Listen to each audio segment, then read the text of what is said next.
Je disais dans une autre vidéo que la culture générale était un garde-fou pour éviter de dire n'importe quoi.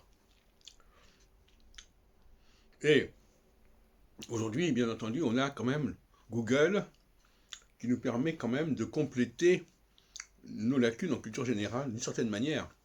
Mais on ne peut pas imaginer que les gens sont constamment en train de vérifier tout ce qu'ils peuvent dire. Alors aujourd'hui, ce soir, on a eu une discussion dans ce qu'on pourrait appeler un café philo, effectivement, que j'ai organisé, sur la période 1974-1976. Et discuter avec mon ami Sauveur, qui est arrivé de Tunisie au début des années 70. Et qui a quand même un certain goût pour, quand même certaines prétentions concernant l'histoire de la Ve République. Mais là, il s'est trouvé en porte-à-faux à plusieurs reprises dans la discussion. Il est vrai que ce qui s'est passé en 1974 est assez peu connu finalement de la plupart des gens. Tout comme ce qui s'est passé entre 58 et 62 d'ailleurs. 58 et 62, il y a eu un changement dans la Constitution qui n'a pas été complètement compris. À savoir que 58, il n'y avait pas encore l'élection au suffrage universel. Et alors c'est intéressant parce que certaines personnes ont besoin de croire que ce qui s'est passé était prévu dès le départ. Ça, c'est une sorte de raisonnement qui est assez fréquent. J'ai eu d'ailleurs tout à l'heure une discussion aussi à ce sujet. On veut toujours que, par exemple dans l'histoire de l'Ukraine, eh bien que Poutine savait déjà ce qu'il allait faire et que les choses se sont déroulées comme il pensait qu'elles devaient se dérouler. Bon. Alors qu'en réalité, on sait très bien que ça a été improvisé, que ça n'était pas prévu, etc. Alors dans le cas de 74-76, il y a eu deux inconnus dans la tête de mon interlocuteur Sauveur. Premièrement, il croyait que le RPR avait été créé avant 74, alors qu'il n'a été créé qu'en 76, lorsque Chirac est parti.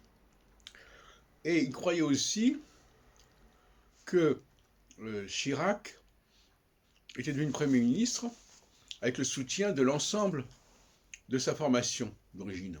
C'est encore une erreur énorme. Il oubliait qu'il y avait eu un appel des 49, je ne sais pas quoi, et que c'était une scission véritablement assez étonnante que Chirac avait produite au sein de sa propre formation. Et donc, des événements aussi majeurs que cela, ce qui s'est passé entre 58 et 62, et ce qui s'est passé entre 74 et 76, c'est quand même assez grave. D'autant plus que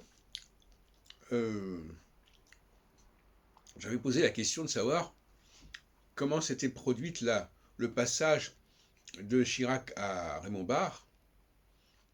Et alors là encore, il y avait encore une autre histoire. Est-ce que c'est Chirac qui est parti ou est-ce que c'est Giscard qui a demandé à Chirac de partir? Apparemment, c'est Chirac qui est parti, mais l'autre interlocuteur disait plutôt l'inverse.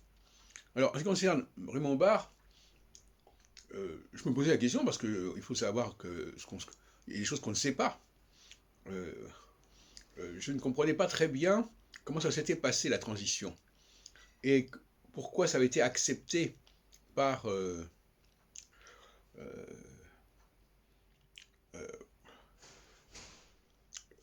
ça a été accepté par l'UDR plutôt, qui était gaulliste, parce que tout simplement, on n'avait pas besoin d'eux pour la.